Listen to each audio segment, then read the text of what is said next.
Yes, Commander? Carry on, Presley. Yes, sir.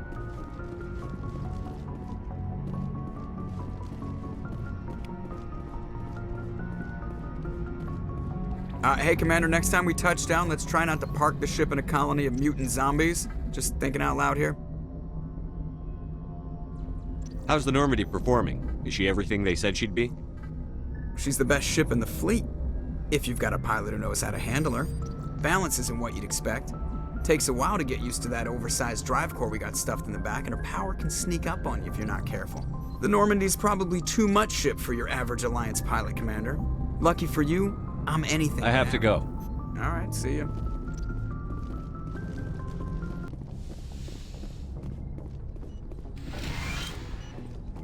Yes, Commander? Is there something I you should need? go. Goodbye, Commander.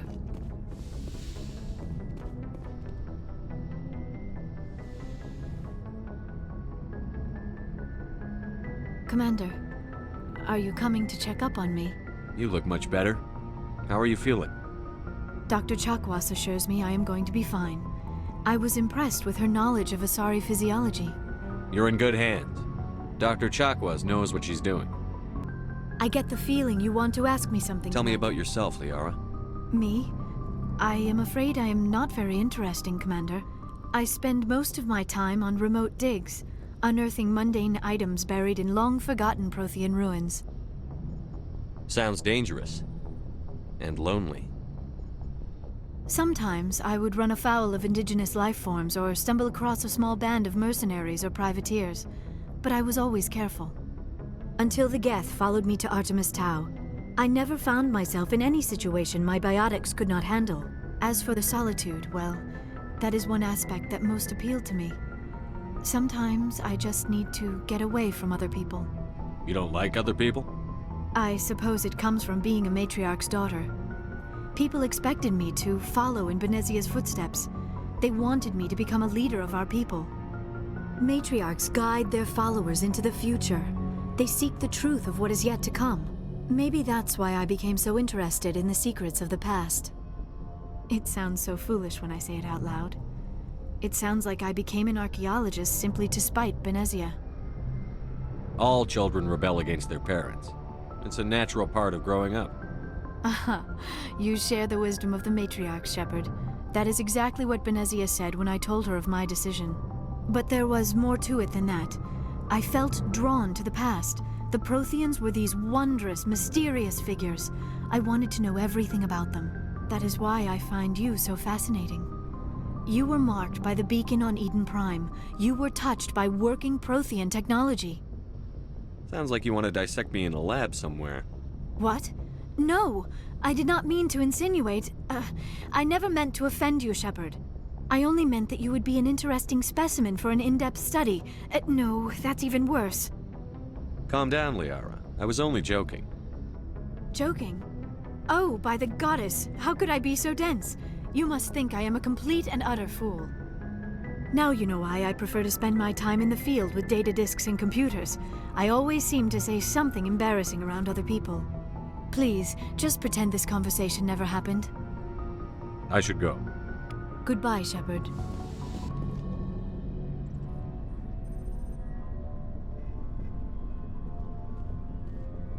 Anything you need, Commander? We'll talk another time. Commander? Anything you need, Commander? Just trying to get a sense of where the crew's at. Thoughts?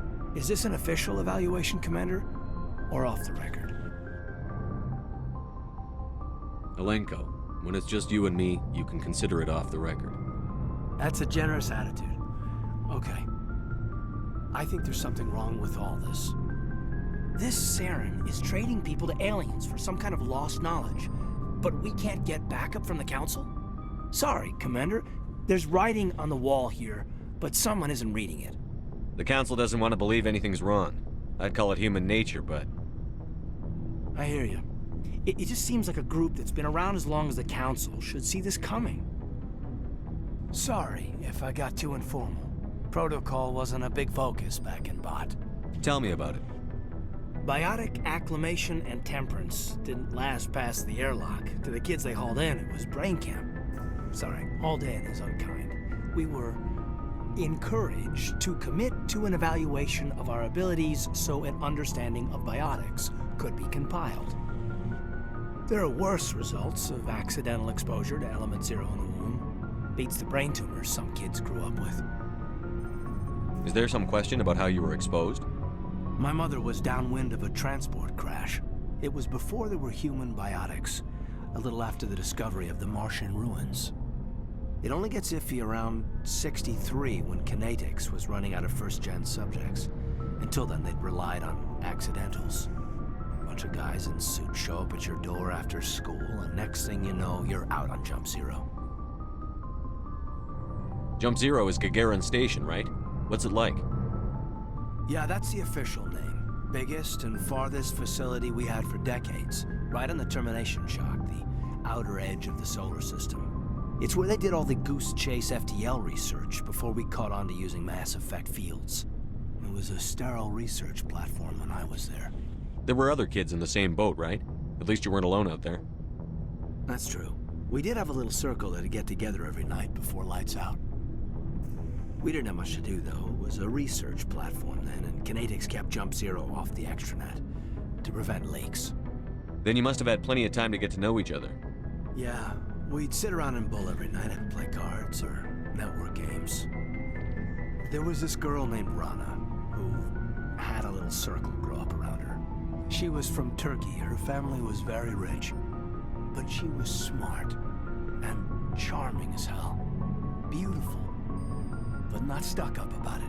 I think you'd have liked her. Sounds like she was special to you. She was. Maybe she felt the same. But things never felt together. Training, you know.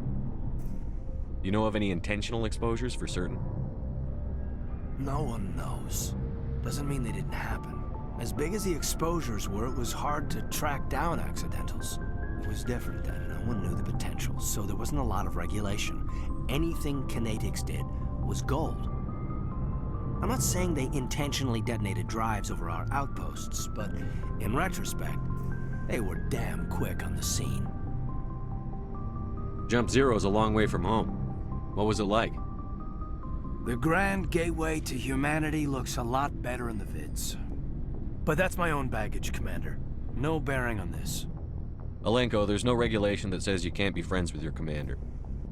I appreciate that, Commander. I just don't want you to think that I'm a whiner. Besides, I've got my past squared away.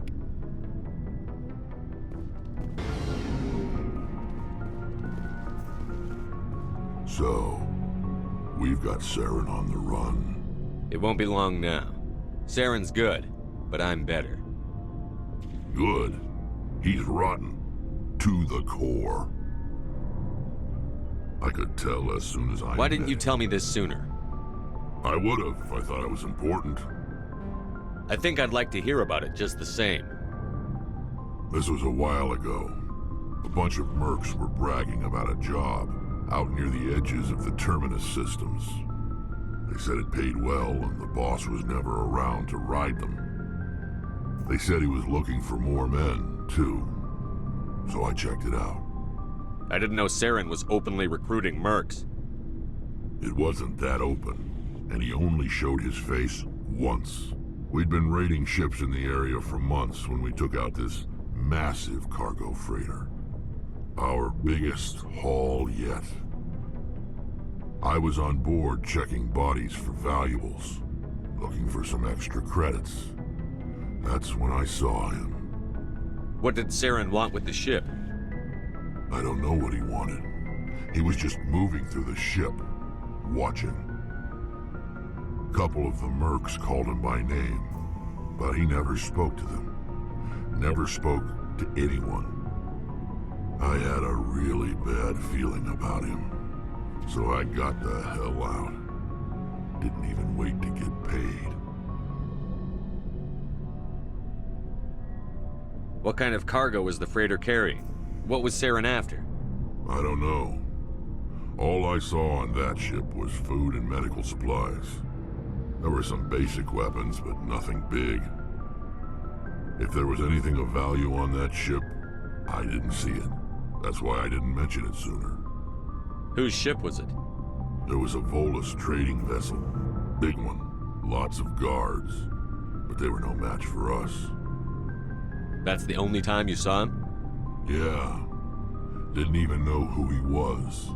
Still wouldn't if I hadn't joined up with you. But my instincts were right. Every other merc on that mission turned up dead within a week. Every damn one. Are your people really dying? We're sure not getting any stronger. We're too spread out. None of us are interested in staying in our own system. Lots of species have left their homes and prospered. But they go to colonize new worlds. We're not settlers. We're warriors. We want to fight. So we leave. Hire ourselves out. And most of us never go back. What can you tell me about the genophage? Ask the Solarians if you want details. They made it. All I know, it makes breeding nearly impossible. Thousands die in stillbirth, and most never get that far. Every Krogan is infected. Every one. And no one's rushing to find a cure. Why don't the Krogan try to find a cure? When was the last time you saw a Krogan scientist? You ask a Krogan, would he rather find a cure for the genophage or fight for credit? It's just who we are, Shepard. I can't change that. So long, Rex. Shepard. Commander, you have a minute to talk? Is this duty-related, Chief? No, sir. Well, maybe. I know things are different aboard the Normandy, but I'm concerned about the aliens, Vicarian and Rex. With all due respect, Commander, should they have full access to the ship? They may not serve the Alliance, Chief, but they're allies. At least as far as Saren goes. This is the most advanced ship in the Alliance Navy. I don't think we should give them free rein to poke around the vital systems. Engines, sensors, weapons. You don't trust the Alliance's allies? I'm not sure I'd call the Council races allies. We, humanity, I mean, have to learn to rely on ourselves. Standing up for ourselves doesn't mean standing alone. I don't think we should turn down allies. I just think we shouldn't bet everything on them staying allies. As noble as the Council members seem now, if their backs are against the wall, they'll abandon us. You've got a pessimistic view of the universe, Williams. A pessimist is what an optimist calls a realist. Look, if you're fighting a bear and the only way for you to survive is to sick your dog on it and run, you'll do it. As much as you love your dog, it isn't human. It's not racism, not really. Members of their species will always be more important to them than humans are. These seem like deeply held beliefs, Williams.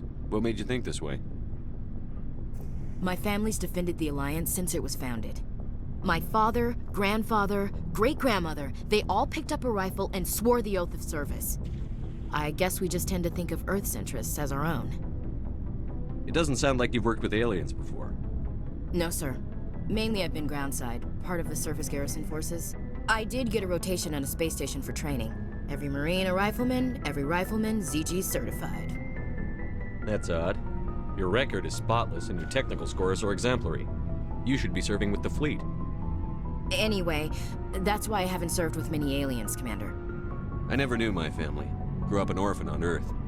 Anybody in your family I'd have heard of? Couldn't say, Commander. So why are you out here? Just trying to get away from Earth? No. The future of humanity is out here. There's so much we haven't seen yet. Yeah. I still remember my first field exercise on Titan. When we hit mud, the reality hit me. I'm the first person who ever stood here. Then my drill instructor kicked me in the ass. I went face first into the muck. He spent the next 5 minutes chewing me out for gold breaking. Don't tell me you had Gunny Ellison. He's the only one I know who uses that word to describe shirking duty. Oh Lord, you went to the Makapog boot camp too?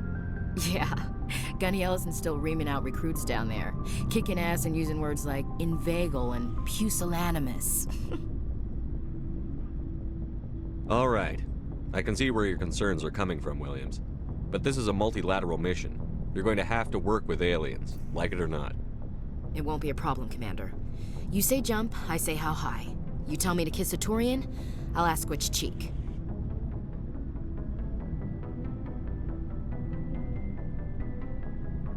I don't think kissing Turians will be necessary. You never know, Commander.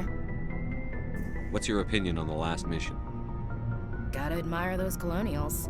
That's about the worst place for a colony I've ever seen. Given the option, I'd get the hell out of Dodge. We'll talk later, Williams. Looking forward to it, sir. Commander, how are you? Why did you want to be a CSEC officer in the first place? That's a good question. There were several reasons, I guess. Like what? Probably the same as most officers. I wanted to fight injustice, wanted to help people. I guess my father had something to do with it too. He was CSEC, one of the best. I grew up hearing about his accomplishments or seeing his picture on the vids after a big arrest. He's taking my resignation pretty hard. That's tough, but you'd think he'd be impressed you're going after Saren. My father's a CSEC man to the bone. Do things right or don't do them at all, he says. He thinks I'm being too rash, too impatient. He's worried I'll become just like Saren. He actually talked me out of becoming a Spectre when I was younger, for the same reasons. You were asked to be a Spectre? Well, I was targeted as a possible Spectre candidate, me and about 1,000 other Turian military recruits.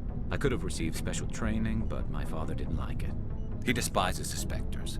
He hates the idea of someone having unlimited power with no accountability. He wouldn't like you, Commander. No offense. I suppose I can understand his concern. You can.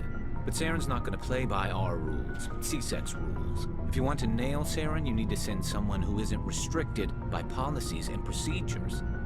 Just because you can break the rules doesn't mean you should. I don't need to stoop to Saren's level to stop him. And neither do you, Garrus. I see what you mean, but I'll think about it. Thanks, Commander.